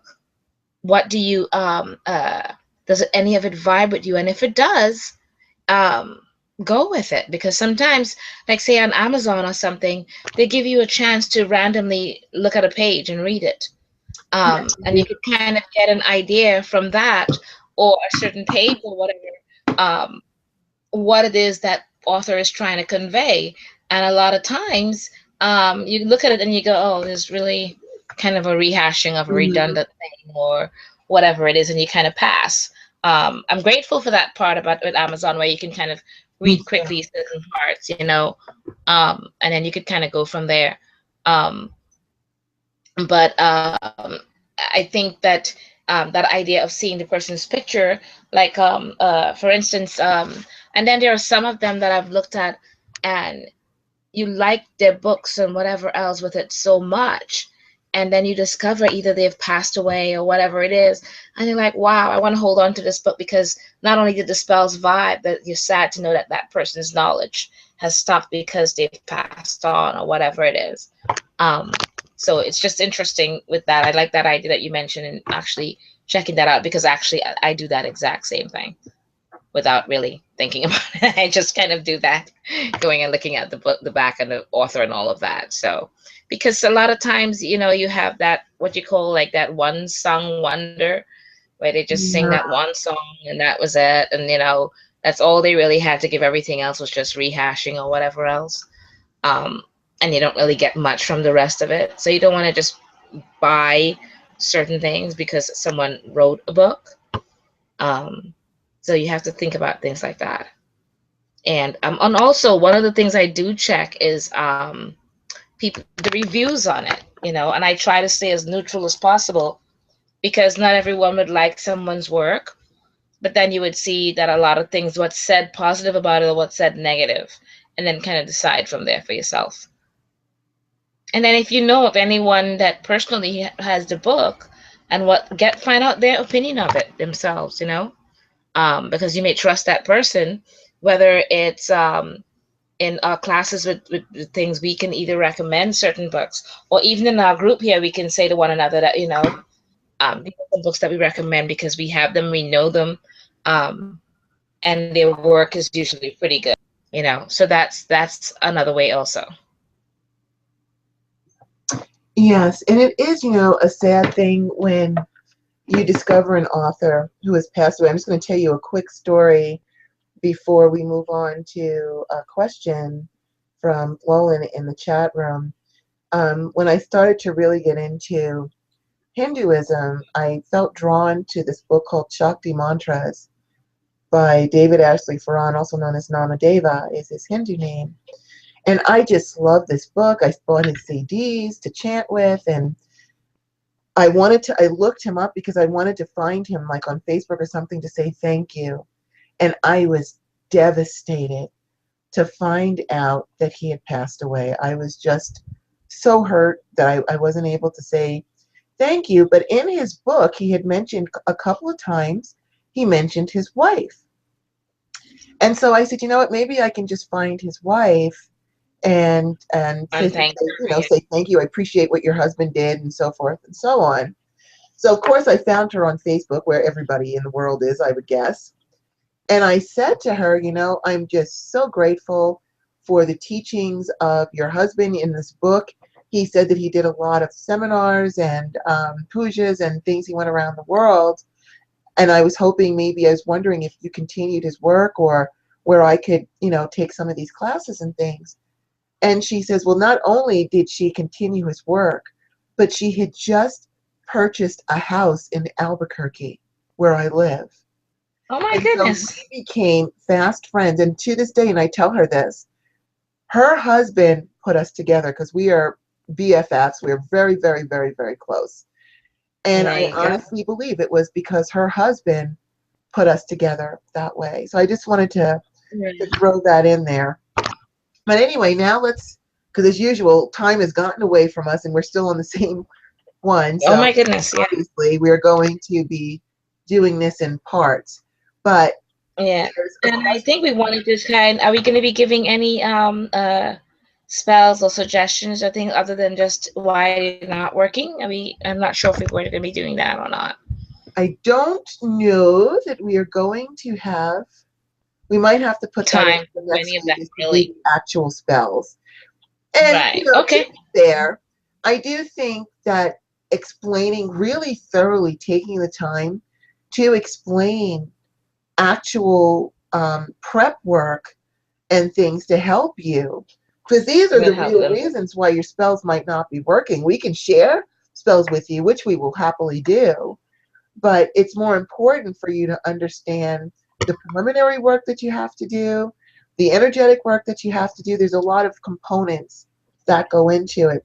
So think of this Right. as how to prep for a spell, and then we'll Right. go Okay. into the Sounds other good. things Yeah. that we Sounds good. will pull out our spell books for to do that. In the meantime, I did want to get to Lolan's question. I've been told that a spell cannot be recalled once cast. I've never had to because I keep my spells non-specific, and add the with harm to none, so mote it be. But situations can change. Does the spell know to expire, or should another spell be cast to redirect it? That's a very good question. And I have redirected energies. I've called spells back and stop them in their tracks. I don't believe, Lolan, I don't believe in limits. I believe that, if you feel like you can't do something or you have to follow a structure, that limits me. I don't believe in limits. I believe that I have the energy and the power to do what I need to do. I have done, cast spells to help a person who then turned out to be completely unworthy and stabbed me in the back.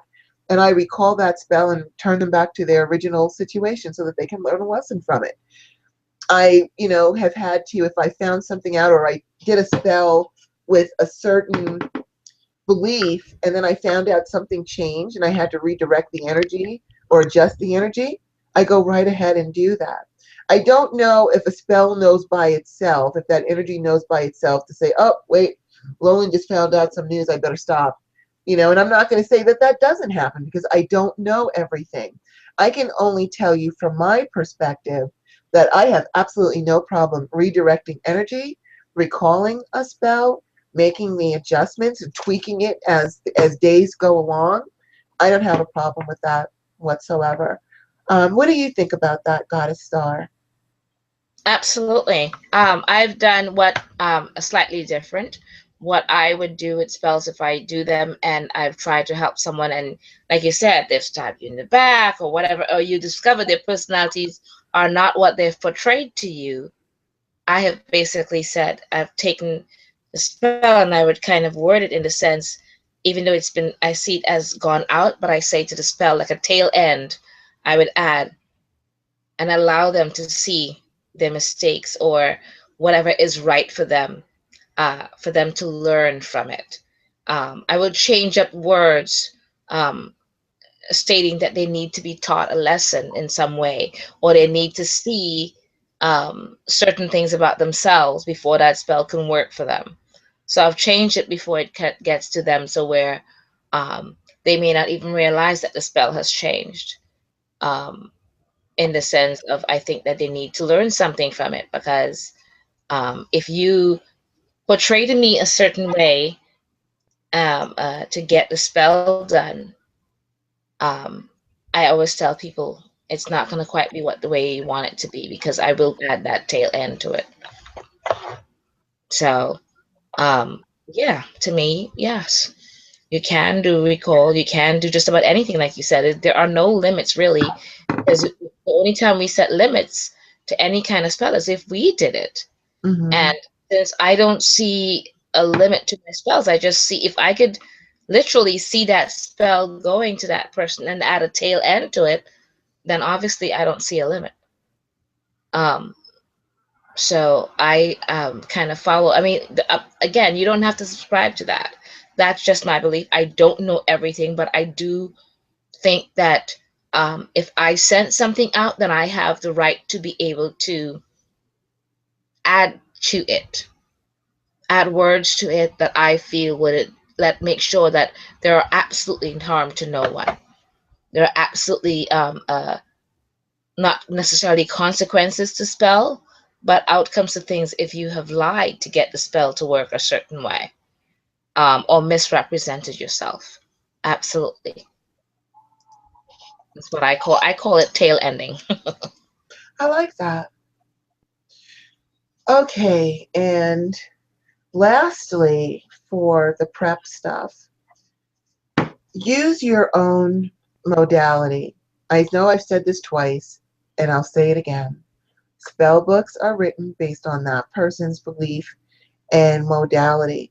Now, when I say use your own modality, maybe you're a kitchen witch, maybe you're a fire witch, maybe you're a sea witch.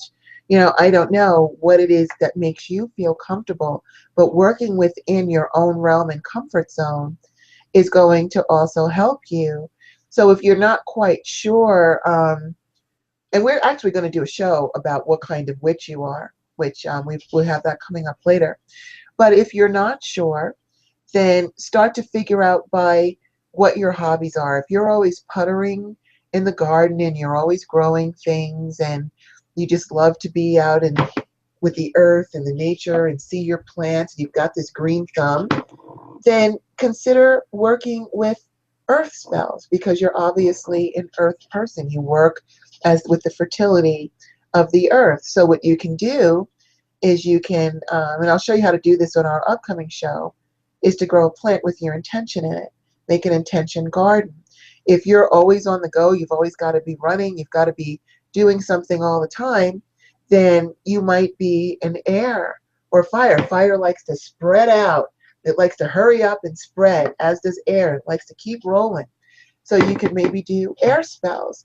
Or if you're one of these really laid back, mellow, peaceful people, you might be a water person. So you can do water spells. You can use spells that fit your personality.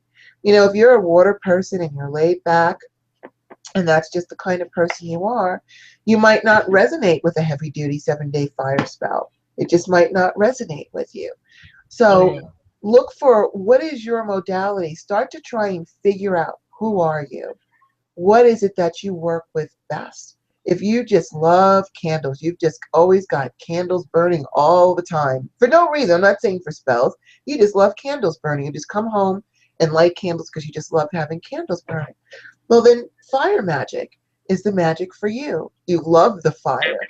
And because you love that fire, it's going to work with you even more because you have that appreciation for it. If you spend your days at the beach soaking in salt water or sitting down in the pool because you just need to be in the water, that lets you know that you're a water person. Water is your comfort zone. Use a water spell to get things done because you resonate with the water and it resonates with you, obviously, or you wouldn't be spending so much time around water or the beach or the pool or sitting in the shower, taking 3 showers a day because you just have to be around water, or getting a big water fountain for your living room. Let your own personality, your hobbies can dictate to you what kind of modality you need to use to get the highest fruition of your spells. So, what do you think about that, Goddess Star? About trying to discover? Maybe you have a tip for them. And again, we're going to do a whole show on it, but maybe you Yeah. have a tip for them to help them discover what their modality is. Well, I think you kind of covered um, majority of what I would possibly think of um, in terms of them seeing what they're drawn to. Um, Kind of sit down. Actually, again, I'm there with the writing, and kind of divide yourself, I guess, into what are you drawn to? What whether it's earth, air, fire, water, or maybe what do you find about being a witch that's right for you? What's calling out to you in the sense of, like you mentioned, being that in the kitchen, being the kitchen witch, or the hedge witch, or the garden witch, whatever it is. Do you like pruning and picking up the lavender from outside and coming in with it, whatever it is, or cooking with the different spices, whatever it is, it's all part of who you are. And again, no one can pigeonhole you, so you can still write it down and divide and say what's what. But you don't have to pigeonhole yourself, because there are many of us that are very eclectic, and can go with just about any aspect of it. So, you know, just kind of write down what you think, and rows the pros and cons, and figure it out from there. And when we do the show that's coming up, you can kind of maybe put yourself into that category and maybe work more with that, because that may help enhance who you are as a witch, and your spells a bit more, by deciding what you're drawn to more. So I think that would help a lot. I do. I think that would help tremendously. Well, here we are. 2 hours have flown by as usual. It amazes me how quick this show goes. It seems like we just got here and did our opening ceremonies, and here we are at the end. So what we will do, since this week which we did, we followed what we said we were going to do, and gave you some solutions, hopefully some solutions or things for you to think about as to why it is that your spells might not be working.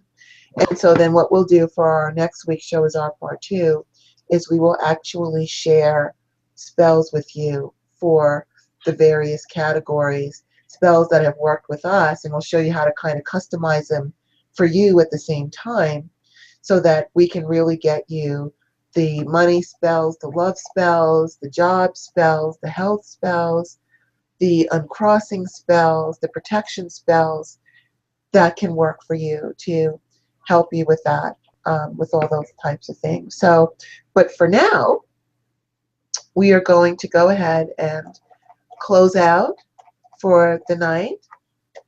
Hail and farewell, our lords and ladies of the elements and directions. We thank you so much for your kind service, and release your energy back to its source, and blessed be, and thank you.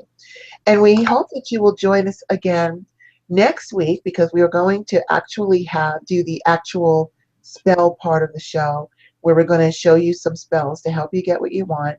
And then we'll also throw in the customization techniques that you can do to make that spell your own. So with that said, merry meet, merry part, merry meet again. I want to thank everybody in our chat room. You guys are just way too awesome. And we've got Lolan saying, great show. Actually, I believe and feel many people from around the country are watching your show after it's posted. Blessed be and merry part. Thank you so much, Lolan. I do appreciate that very, very Yeah. much. And I appreciate you and all of your suggestions and support for all of you, because you've all asked some really good questions tonight. And when you ask questions, that makes me and Goddess Star so happy, because, we try to base our shows based on our knowledge and what we feel you might want to know, but it really helps us to really know what you want to know. So even after the show, if you think of questions that you didn't think about it during the show and now you want to follow up, you can post them in our Priestess View show group. You can message Goddess Star. You can message me.